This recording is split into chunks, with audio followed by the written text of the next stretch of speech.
Welcome to episode 21 of WikiMove. I'm Nikki Zeuner, and with me is Eva Martin. Hi, Nikki. We are recording this episode on June 18th, 2024. Eva and I are part of Wikimedia Deutschland's governance and movement relations team. And in this podcast, we imagine the future of the Wikimedia movement. Eva, what are we talking about today? In our last episode, we talked about the tech priorities of the global majority. And so today we are looking at a few projects designed and implemented by affiliates from the global majority based on the needs of their communities.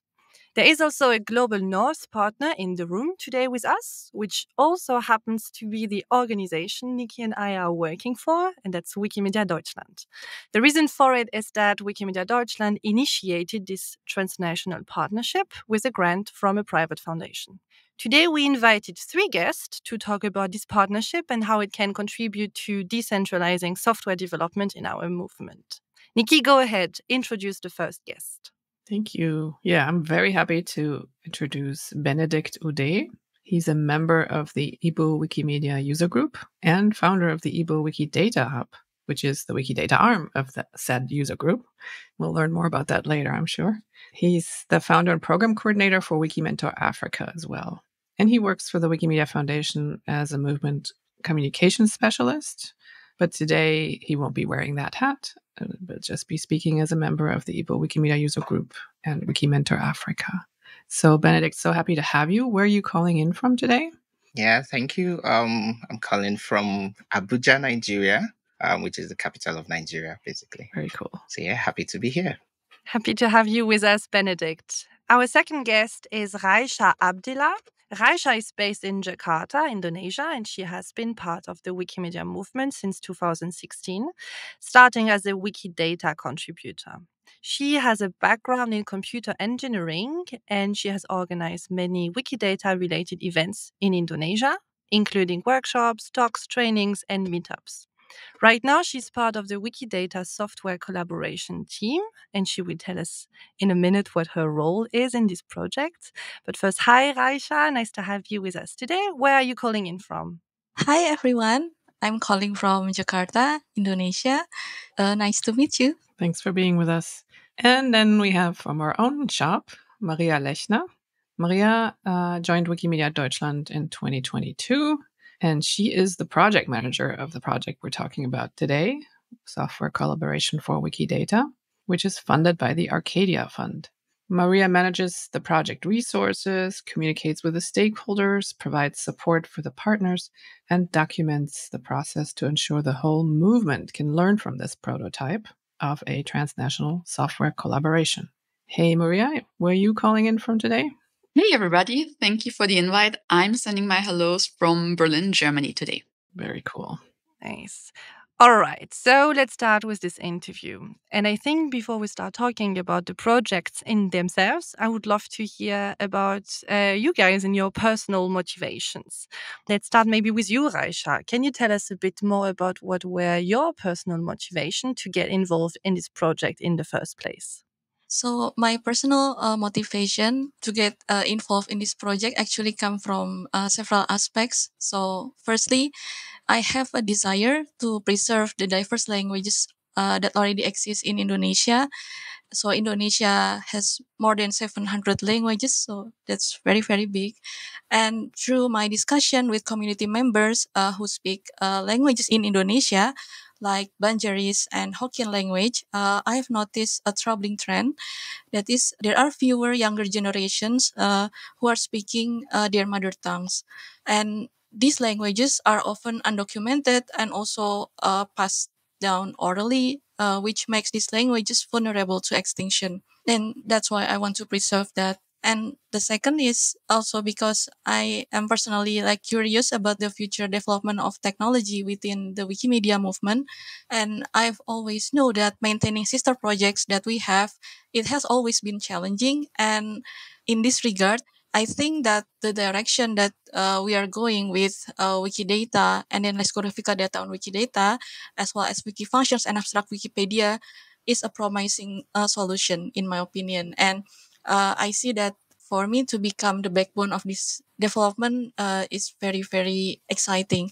And the last is also because this collaboration happened with Wikimedia Deutschland. I see that this is a once in a lifetime chance to learn directly from the Wikidata development team and also with the institutional knowledge that Wikimedia Deutschland have. So yeah, that's why I decided like very, very eagerly to join this project. Thanks, Raisha. You're already teasing us about the content of the project. But before we start diving right in it, Benedict, what were your motivations to join this project? Yeah, for me, my motivation is it's so many. But I could think of just picking one, which is my extreme passion for community growth. I say this because looking at one thing I love doing is teaching what I know and creating the platform. And I think one of what's this project, and we'll talk more about it as we go down. But thinking about the project create was more about creating a space that doesn't just allow only me to teach what I know, but other people as well to teach what they know. And in this case, it's also just growing this community, particularly for our African communities as well. Again, just keying into what Raisha just said. For me, it's more on Igbo, on Africa, seeing how we can elevate our capacity, improve the capacity we have currently, being that we don't have so much capacity, particularly in the Wikimedia technical world, and trying to bring more Africans into it.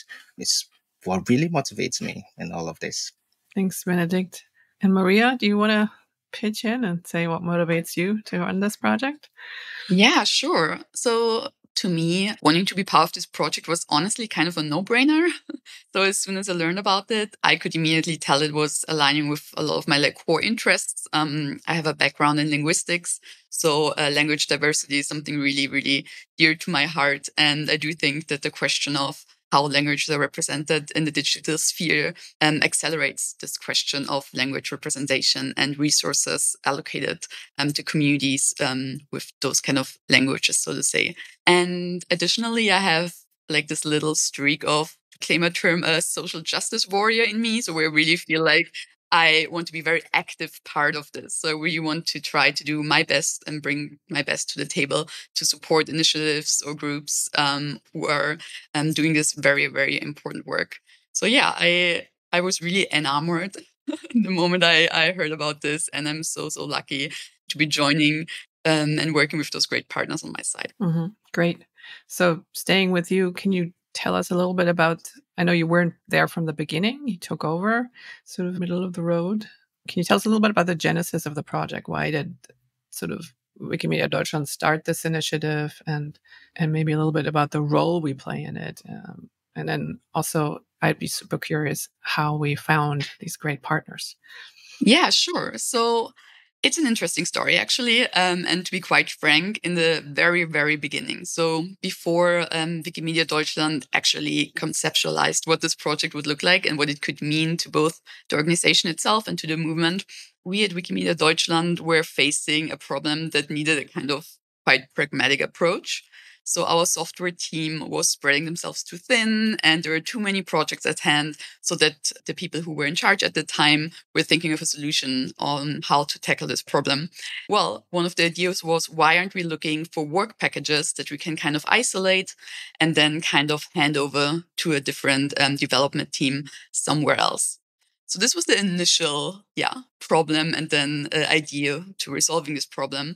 However, as much as this sounds kind of like very matter of fact and not very idealistic at this stage, it really quickly involved in something real, of real importance and bigger impact. Because we did realize when we were looking at, okay, who could we hand over this work package? We did realize, okay, apart from Wikimedia Germany and the foundation based in San Francisco, there are hardly any teams that could, at this point in time, handle work packages like that. So there's hardly any substantial software development done apart from Germany and the US. And this was actually quite an interesting realization, and it led to a lot of questions that we kind of had to face and delve deeper into, like, who is developing software in our movement and for whom? And whose needs are being catered to when only actors from the global north develop software?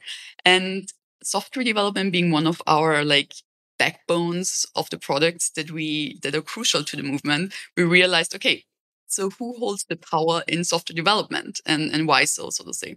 So this, we realized, is a way, way, way bigger topic than initially thought of. And we realized this is not just like a handover of something, but a building, like a first step of building something long lasting, hopefully.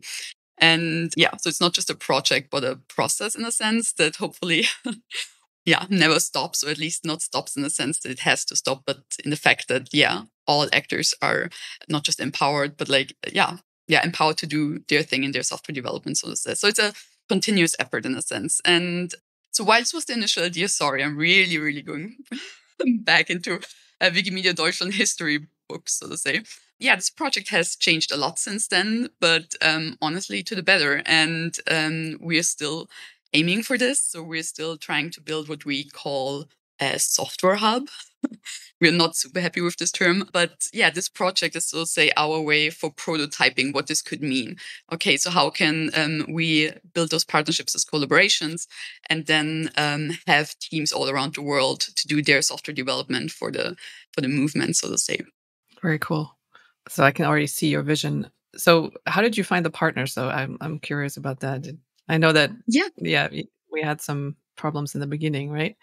Right. It was not easy as far as I can tell. Again, I wasn't part of the project at that point in time because there's so many factors factoring into a decision like that. So of course there's questions of feasibility and viability, questions of maturity of teams who might be interested in doing that, but also what are our resources, so to say.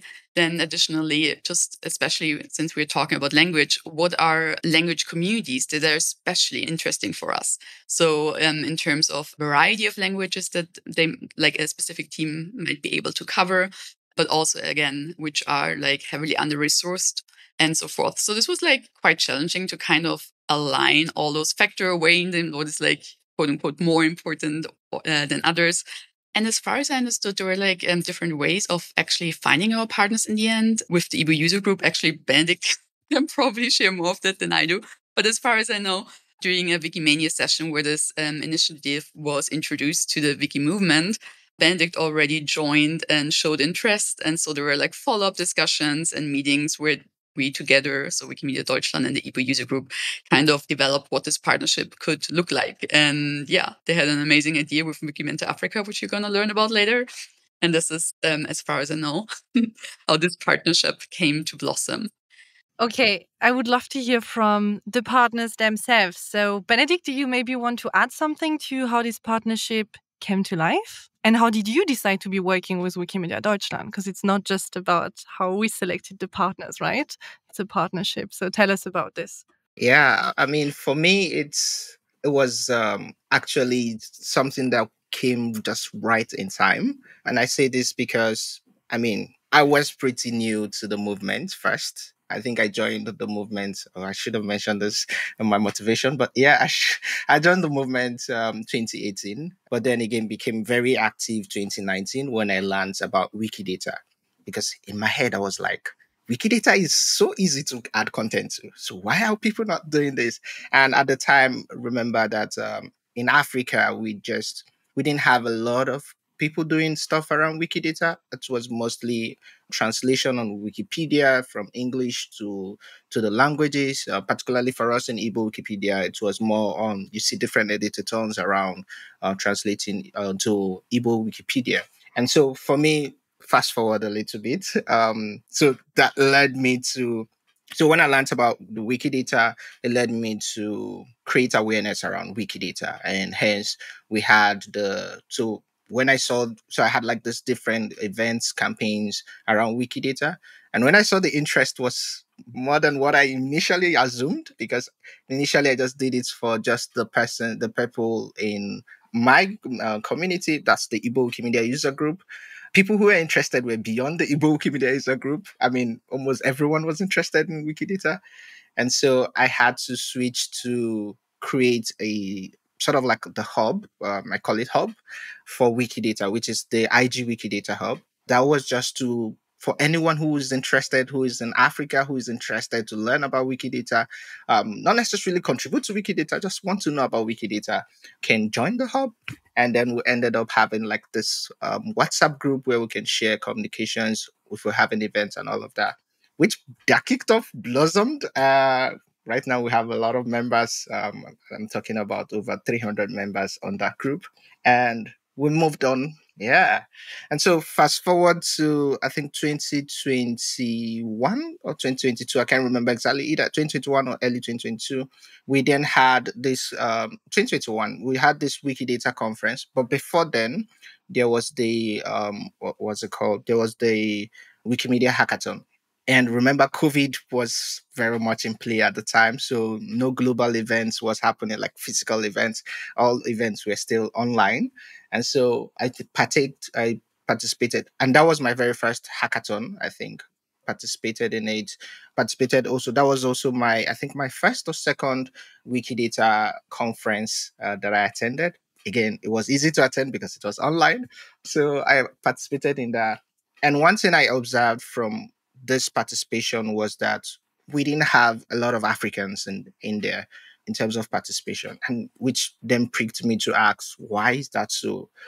Does that mean, because I'm from Nigeria, I know for a fact that we have a lot of technical developers in Nigeria working with like Google's and all that, the tech companies. So I'm wondering, why don't we have people, technical developers who are interested in Wikimedia discussions or with the Wikimedia ecosystem? And then I think towards the last day of the event, Maria, the other Maria that spoke about this partnership proposal, that they're looking for partners to work with them on the Wikidata Software Collaboration.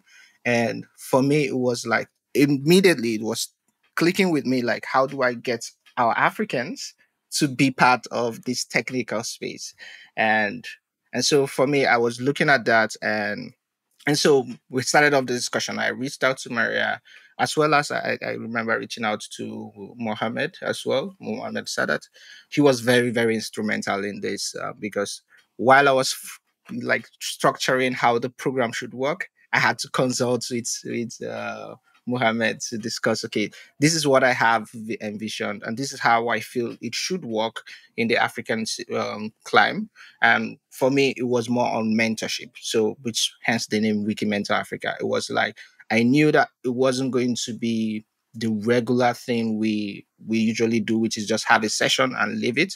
But I knew that we needed to have like an active way of actually pulling people into the technical space, but not just pull them and leave them, but sort of like guide them on what to do. So hence, we proceeded and we had this discussion. It was a back and forth discussion, trying to understand the program. And we ended up shaping the program so much well as it is today. Again, might be sharing so much about it more, but this is how we came to be. We started off the partnership. It was awesome. So yeah, I'm going to just pause here for a while and let you. Thanks, Benedict. Would love to hear from Raisha. Can you tell us what's your part of the story? How did the partnership come to life? Okay, so about the partnership itself, initially it began when the Wikimedia Indonesia Board of Executive Members approached Wikimedia Deutschland, when Wikimedia Deutschland staff, so Maria Hoschkel at that time, posted a call for software collaboration for Wikidata, and it was shared on the Wikidata mailing list. So the Board of Executive approached Maria, and then after that, they discussed about the possibility of Wikimedia Indonesia becoming part of the collaboration itself. And at that time, I'm not part of someone who makes decision making in the Wikimedia Indonesia, but since I've been a technical coordinator at Wikimedia Indonesia for nearly 4 years back then, and also have been working with Wikidata, the board of executive then asked me to join this collaboration initially as the product manager for the software development itself. And when I get that offer, I was very thrilled to be part of this collaboration, because in my past experience working with Wikidata and also helping other researchers who has built tools for Wikidata and also other Wikimedia projects, back then we are only as a part that supports them, but we haven't yet built the capacity in-house. So when I know that this chance existed back then, I think that back then we have a collective vision to connect with others who are very passionate about language and also technology in our region, and also to build the collective capacity together. And so this project, it's not just that. We also aim to build a software hub within the Wikimedia movement. And in the beginning, it was also very clear that Wikimedia Deutschland also have hosted multiple knowledge sharing sessions with us and sharing that this vision of understanding that the current software development is usually very global north centric, and then now we can start it here in Indonesia. But about this development, we want to start it small, and we started by having an initial task to just focus on the lexicographical data and to empower the community in Indonesia by building tools for them that can help them to contribute to lexicographical data. And other than that, the initial part also of the partnership is to nurture the relationship and knowledge sharing session between Wikimedia Indonesia and Wikimedia Deutschland. So Wikimedia Indonesia can also grow as an organization. So that was the initial part of it. Thanks, Raisha. So I feel like it's that elephant picture that Mariana had. We're looking at all the different parts of the elephant body and learning more about what was going on. Very cool. So let's talk a little bit what you guys actually have been doing since this whole thing started. Maybe we'll go back to Benedict. So what has happened since the beginning of the project? What is it actually about? Maybe in a few words, what are you building? What's your role in the project? Yeah, thank you. Again, the project itself, Wiki Mentor Africa. What is it about? Wiki Mentor Africa. I mean, if you didn't guess it since, now this is it. It is about bringing Africans into the technical space of Wikimedia.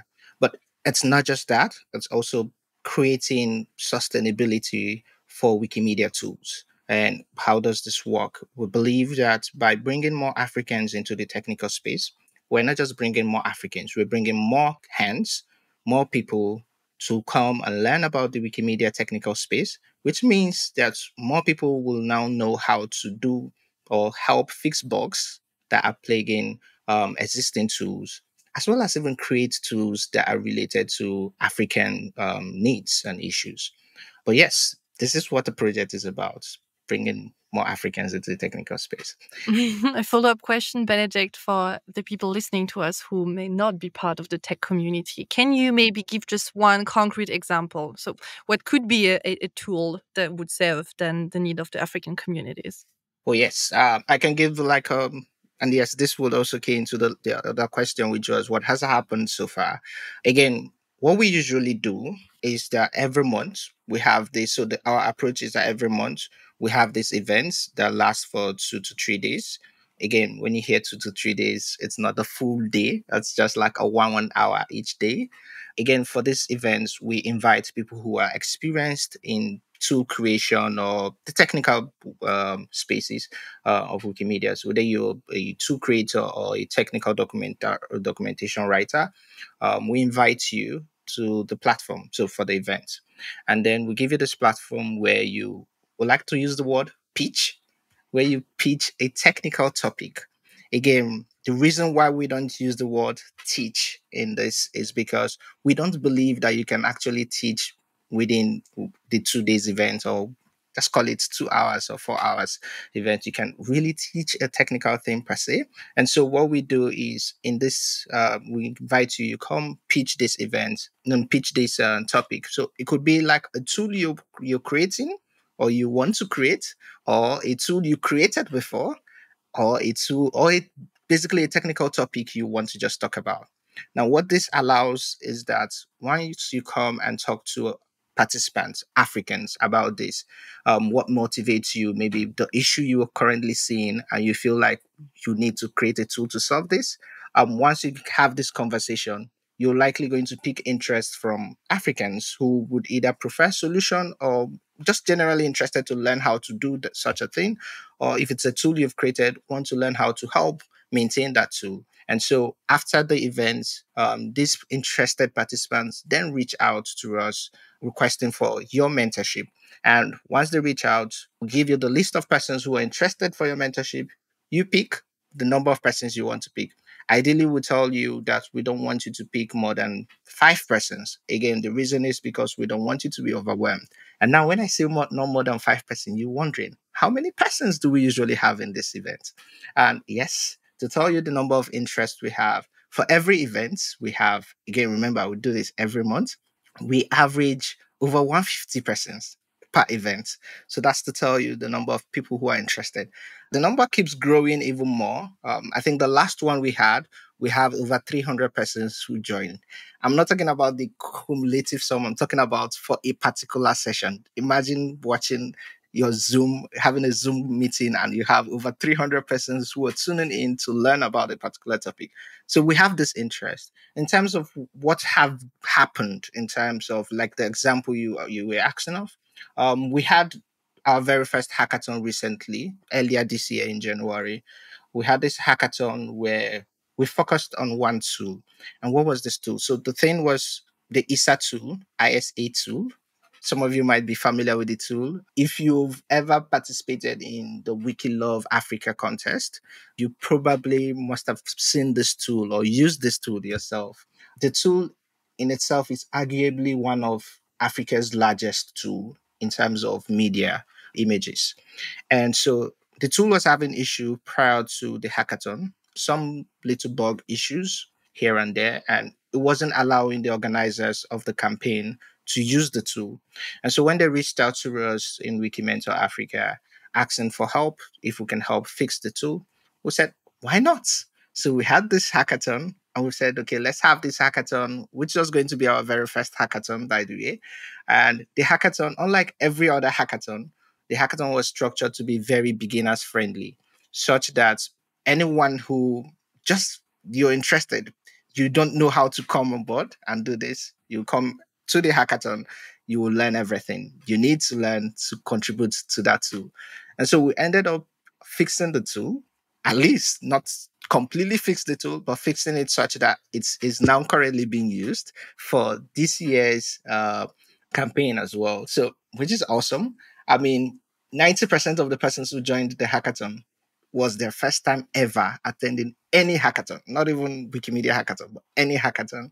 So for us, it was one milestone that we really crossed, and it was so exciting to see that we were able to solve that issue. But yeah, we have other tools, but because I've been talking for so long, I don't want to take up the whole space. So I'm going to pause here. We can hear your passion for sure. And it made it come to life a little more concretely what's going on there. I mean, I'm also thinking, I always, whenever I'm in Africa or I'm in touch with African communities, I see this enthusiasm for learning and for sharing and for, and I love that you guys are doing it through mentoring, that the Wikimedia movement has taken on a whole nother role in people's lives, which is, advance them professionally and in their skills and all of those things, which is not necessarily what some of the northern bigger organizations think of as an appropriate motivation to join the movement. But I think it's just wonderful.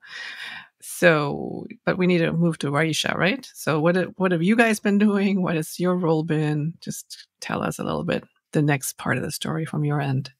Okay, so since the beginning of the project, a lot of things has happened. Firstly, at the initial stage of the project, it was only me, but now we have a team consisting of product designer and then product owner and also com staff. And also this team has been with me since our time in Wikimedia Indonesia, and we have conducted research on the Wikidata community in Indonesia and also gathering insights into the user profiles of Wikidata contributors in Indonesia, and also developing the prototype of the software that we are building. And other than that, we also have organized events related to lexicographical data. However, we also learned that sometimes what we planned at the beginning didn't go as smoothly as we expected. So in September 2023, Wikimedia Indonesia Board of Executive decided to withdraw from the project completely, despite numerous efforts from the software collaboration team to discuss and build the capacity together, and also efforts and numerous supports from Wikimedia Deutschland towards them. And at this part, at the initial stage of the project, we didn't expect that governance is actually would be our biggest hurdle, because as we progress, we saw that there is a significant differences in how we view governance, how we view organizational leadership, and then also transparency, accountability, especially when we are developing a software hub in our region. When we talk about software, sometimes we only think that, okay, it has to be tech, but we also need to actually think deeper about it, that there are people behind that. And if the software is going to be developed in bodies or affiliates, then we also need to learn more about the situation within that affiliates. And we learn about this through this project. And during this project, we also learn about the importance of having feedback and also bottom up approach when we are going to make decision. And even though this withdrawal certainly put us in shock at first, however, I am actually beyond thankful that despite all the hardships, our team still stay in this project and we share the same vision. And also our wonderful community also still believes in the vision that we share together. And on top of that, we also very grateful that Wikimedia Deutschland also continue to trust us as the partner in this, and to continue developing this project. Now, for the state of this project itself, we are still continue developing the tools. And just at the beginning of this month, we have onboarded the engineers. For the tools that we are going to develop, it is going to address our findings with lexicographical data. So first, we understand that there is a high barrier of entry for the newcomers to edit on lexicographical data. And then second, there is a limited mobile accessibility, which usually requires user to switch to desktop mode whenever they want to edit from their mobile phone. And then the third, we also understand that there is a knowledge gap that exists in the technical terms and also documentation between the newcomers and also the already existing long-timer lexicographical data community, which might lead to mistakes from the newcomers despite that they have good intentions in contributing to that. So we aim to minimize this issue, which is why we developed a tool called Lexica. So Lexica is a web-based tool which we designed to facilitate micro contribution to lexicographical data on Wikidata. And for Lexica itself, we are very focused to make it mobile friendly and also focus on one theme activity at a time. Because we understand that when people edit lexicographical data, they might become intimidated and they may also become confused about which lexeme should I add first. And we want to minimize that confusion by making sure that with Lexica, at the initial iteration, we want to make it easy for the contributors to link existing lexemes, so already existing lexemes that hasn't yet linked to Wikidata item, so that they can directly pick Wikidata item that should be linked to that lexemes. Yeah, so just one simple activity, and then after that, in the future, we also plan to include additional activity that is possible for lexemes, like adding audio pronunciations and also adding image for lexemes and so on. Thanks for sharing this, Raisha. And thanks to you, Benedict, as well. Now I feel like everything is even more tangible. And I find it very impressive, like to hear about all the work that you've been doing with your local communities. Now I think I would like to look a bit at the big picture and how the work that you're doing in your local communities actually contributes to building the Wikimedia movement, right? And like gets us closer to our strategic vision. And I would like to hear from you, Benedict. Can you say maybe in a few words, how do you think that the movement benefits from those initiatives that contribute to decentralizing the way we develop software in the movement? Yeah, thank you so much. I feel like, again, to respond to this, you have to look at it from the African perspective as well. So imagine, I mean, so the typical well-developed country, which is probably a country in the global north, has power, has electricity, has the basic needs, right? And now imagine another country or another region where power is still a very big discussion in terms of electrical power. We still have a very big discussion in terms of internet. Like we know, Africa has like expensive internet rates. And so if you're developing, one thing that wouldn't naturally come to mind if you're developing for a product from the global north, you might assume, everybody has internet, everybody has power. So you might end up developing a tool that has a very huge bandwidth. And so you not think about it in such a way that, would someone in Africa be able to download that? Would someone in Africa be able to use that? And so I feel like one thing that projects such as ours help to do is to create that additional perspective, given that so it's not just about we working in silos, but the mentorship also affords that you'll be able to share what you know with someone else. So like this exchange of capacity that's been done. So the exchange from the African tool, we're not just talking about the technical skills now, we've also been made aware of the challenges that other clients are facing. I will give a typical example of this and then wrap up on that. Our very first mentorship mentor who came on board during the program, Andrea, he's someone who is very passionate about biodiversity data. And so when he came, he spoke about biodiversity data and the tool he created, which is basically a tool that takes data from iNaturalist app. I don't know if you're familiar with iNaturalist app, which is basically an app that captures, just like the name sounds, natural nature. So biodiversity data, I mean, data about plants, about animals, about birds. And so what he did was he created a tool that, this was before he came on board as a mentor.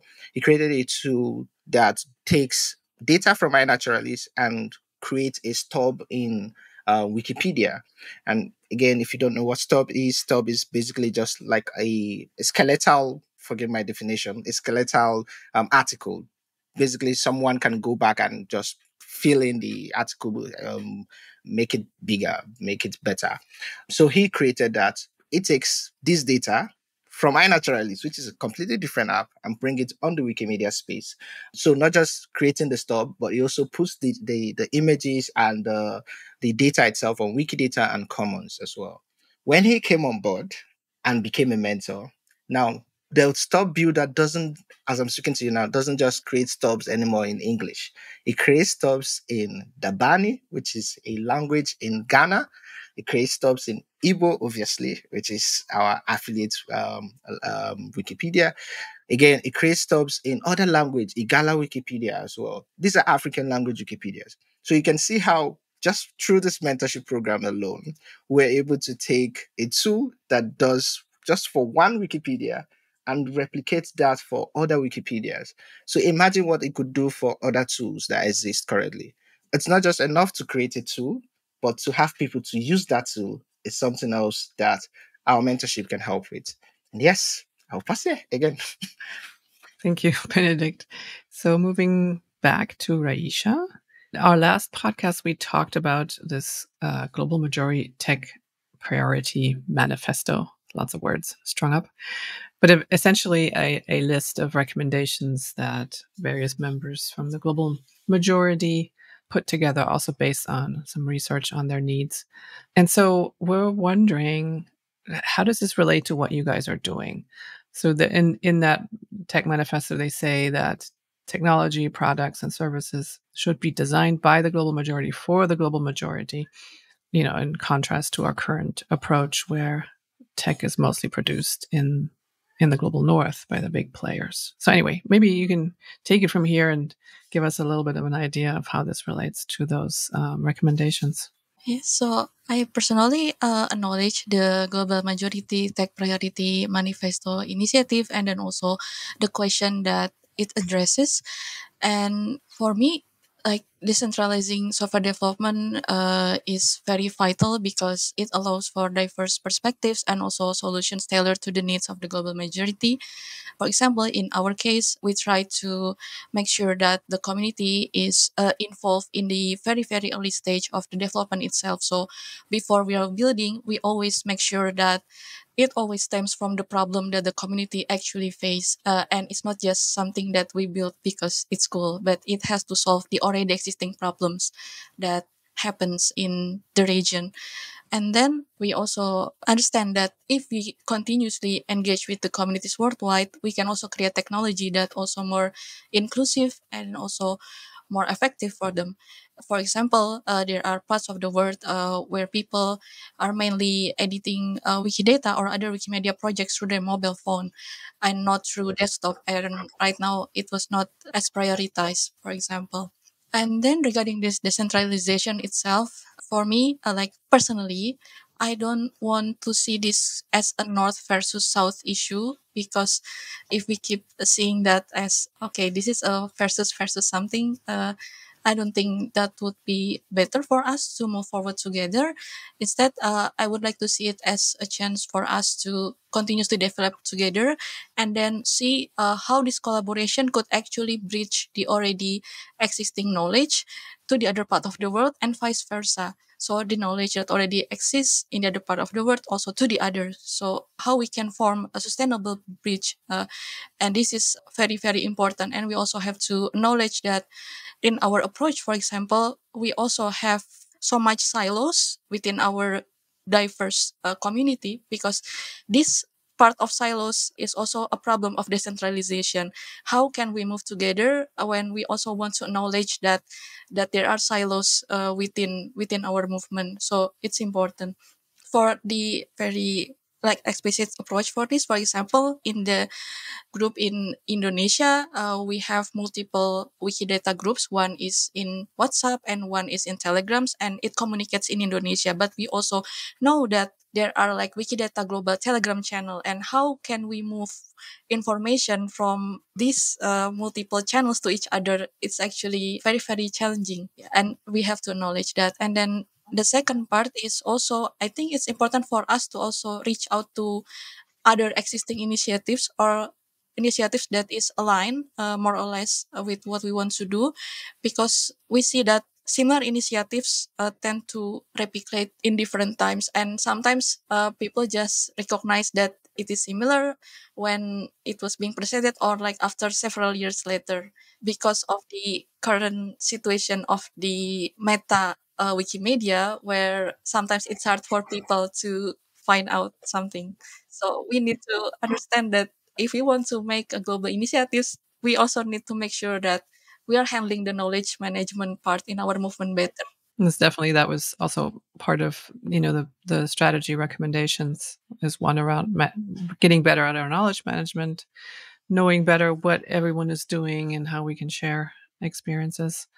And then the other is putting a little plug here for Capacity Exchange, is a project that is also comes out of the movement strategy. It's done by Wikimedia Brazil, who's also very active in the tech sphere.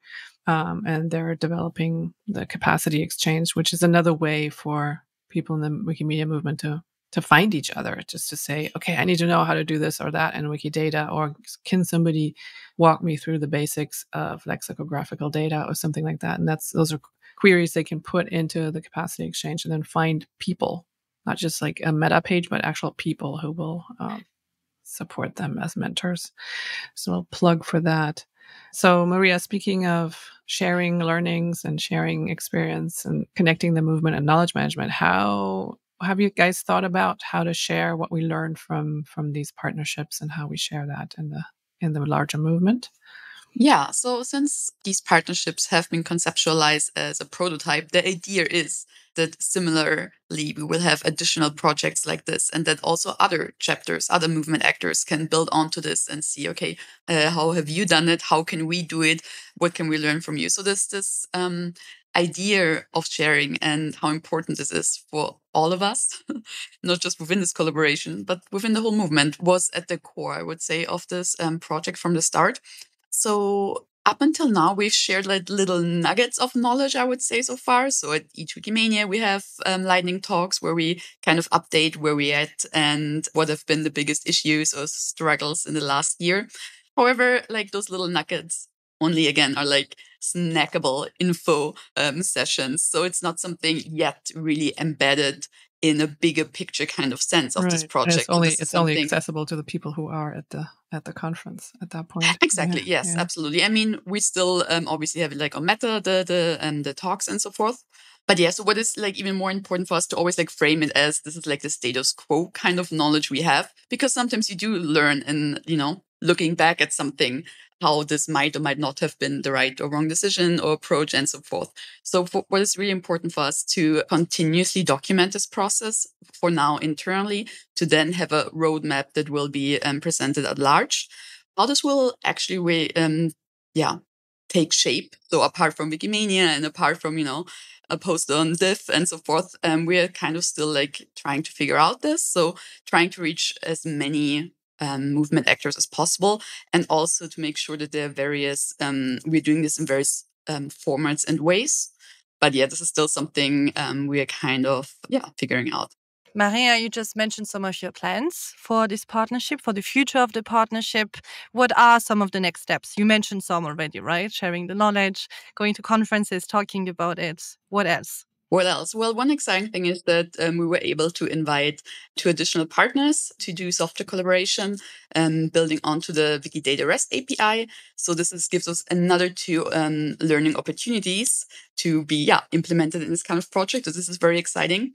And then we are currently in the middle of finding ways of continuing this project. So both like financially, but also conceptually understanding how can we grow, but not just for the sake of growing, but also like how this can, again, contribute to the Wikidata community and the movement at large. And so this means obviously conceptualizing various ways, reflecting on what we have been doing so far, understanding who are other movement actors who would be interested in joining a partnership like this. So this is all like very, very, still in this like creative process, I guess, but also, apart from this like conceptualizing, it also is about the money. So we're currently looking for funding opportunities and make those projects sustainable. Exactly. So Benedict, what about you? What are the next steps in the implementation of your project? Yeah, I mean, for us, the next steps we're looking at is again having, I think, the major thing other than the consistent monthly events we have, but we're also looking at having one other global event, which is basically going to be the second hackathon we'll be having. And this time around, we're hoping to have it a French focused hackathon. So you will be seeing this a lot. Unlike the previous one where we had all the sessions in English and then interpretation in French, for this particular one, we want to flip it. And so all the sessions will be in French and then interpretation in English. So this is what we're looking forward to next. And hopefully this should be coming at the end of the year. So yes, looking forward to that. Sounds exciting. Yeah. Raisha, is there a particular highlight of the next steps that your project is going to take that you would like to highlight here? Yes, so one is obviously to continue develop Lexica and also release it to the Wikidata community. And then next is to engage with other stakeholders and also communities within the Asia region, because we know that languages within the Asia region actually transcends country, and we want them to also be involved in the lexicographical data community. And then the last part is to continue building the technical capacity within our region, not just in terms of us internally as a team, but also for the other people within the region who wants to contribute in the tech side of Wikimedia Movement. And looking ahead, Raisha, there is something I'd like to mention. You actually brought it up in our prep meeting. You mentioned the Movement Charter, which is a document that aims to, and I'm quoting from Meta, it aims to make it easier for stakeholders to collaborate with each other in a manner which fosters the Wikimedia Movement vision. And I would like to ask you, Raisha, how do you think that the implementation of the Movement Charter, if it gets ratified, how do you think that it could impact your project and similar initiatives in the future? Okay, so the Movement Charter would have significant impact in the similar initiatives and also our project by providing a solid framework for governance, transparency, and also accountability within the Wikimedia movement itself. And also, since the Charter also emphasized that we are going to have an equitable resource distribution and also community empowerment for these initiatives, I think that would be important so that all of these smaller initiatives can strive and be sustainable in the future. And also with this, however, I want to highlight the aspect related to the Wikimedia movement bodies, which is the introduction of the Global Council. I think it will be interesting to observe, especially how it's going to influence the technology advancement and also decision-making process within our movement. I'm curious because with the Global Council, of course, we hope that it can give us room to make it more diverse, but also adding a layer on top of decision making related to technology that might also impose challenges regarding how to manage different needs of different stakeholders within the movement. So I think that would be very, very interesting to see. And then also the establishment of the hubs itself, I think will also play crucial role in the tech development within the region itself. And how is this structure will continue to support a project like us and also other initiatives. We need to take a look how are we going to coordinate these different bodies and also the project itself in the future. Thanks, Raisha. That's a very good connection to something we've all been working on so hard. So, moving on to a little bit the future and our wishes and our visions. Benedict, do you want to share maybe what are your wishes for your project and how it could be sustainable, how it could go on? Yeah, I mean, what other wish but to have the project sustainable, sustained for 5, 10 years, to have even more models built after it. I think that is at the ground of it all. Our greatest wish is to not just even have it sustainable, but have it actually yield the results that we hope it would yield. Again, for us also, part of the things we're also looking forward to is to also have this model replicated not just for Africa anymore, but for even other regions and climes and community to take up the model and replicate the same thing and do the same thing. We're also hoping to, in fact, my greatest wish is to see the different technical exchanges that will be going on within the Wikimedia world in itself. So not just the global north or the global south, but just everyone exchanging their technical capacity, such that we will be setting the pace in terms of the free knowledge. And so that is my greatest wish for the project. That sounds beautiful. If you could have changed something in the early stages of the project, what are you hoping or what are you wishing that you would have changed in hindsight? Oh my God, it's a lot of woulda, shouldas. And why? Okay, so for that, I think when we are talking about software development, sometimes there is a misconception that software development is only a single task that we build something and then stop. However, at the initial stage, we actually have to already think about the vision of what we are doing itself and what's going to be the plan for the software's future, because a software needs to be maintained. And also it means that since the beginning we have to anticipate multiple steps ahead, understanding the long-term sustainability of the software that we build. And so this also relates with our vision. And then the second part is we also have to recognize the stakeholders that is involved, not just the development team, but also the key leaders within our communities, and ensuring that everyone is on the same page. So we want to continue to make sure that we communicate what we are doing in better way, and also making sure that when we are building something, we also discuss the governance aspects in depth and also establish a clear and actionable guidelines to prevent like future misalignments. And the last part, I think we need to instill a shared vision towards our movement. For example, in terms of software development, I think we haven't yet see what is going to be one way that we are going to go forward together. Like this vision needs to be shared upon everyone. So when we face hurdles and challenges, then everyone can still remember what is the initial vision of this, like why we are doing this in the first place. And having that reiterate over and over again, I think it's very important. So famous, not last words, but famous mid-project realizations. I think that's very important stuff. So coming back to visions, if you want to ask the visionary question. Yes, that's how we like to end our little conversations here. Would love to hear from you about your vision for the future of the movement, your hopes. So imagine if all the cool things that work about your project could be scaled, what would the movement look like in 2030? Benedict, share your vision with us. Okay, again, my vision would be, you know how we always say, imagine a world in which At this point, I feel by that time, if everything works out well and scales, then we don't just imagine anymore. We actually start living in a world in which everyone can freely share in the sum of all knowledge. That's nice. Raisha, what's your vision? If everything works perfectly, where will the movement be in 2030?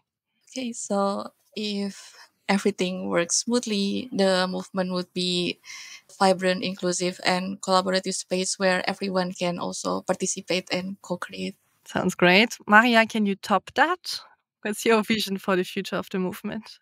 I see it as a collaborative, cooperative, coordinated, creative, and courageous project that just keeps on giving to a community that's given so much to itself.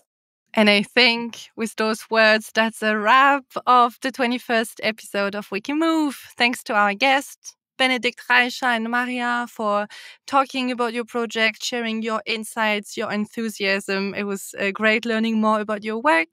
Thanks to everyone for listening. Nikki, read us out. WikiMove is a production of Wikimedia Deutschland and its governance and movement relations team and is available on podcast apps and YouTube. Our music was composed and produced by Rory Gregory, and it's available under CC by SA on Commons. And so are all of our episodes. You can visit our WikiMove meta page to listen to previous episodes, and you can suggest topics and guests for the next ones. You can also use our meta page to react to the podcast and continue the conversation, connect with other listeners, and subscribe to always be notified of our new episode release. If you want to reach out to us, please do it through the WikiMove meta page, or you can send us an email. All the relevant links are available in the show notes. Tschüssi, ciao, au revoir. Can you say goodbye in your languages? Igbo, come on. Come on, I don't know. Thank you. Raisha, can you say goodbye in your language? Sampai jumpa. Servus. Thank you, everybody. Bye-bye. Ciao.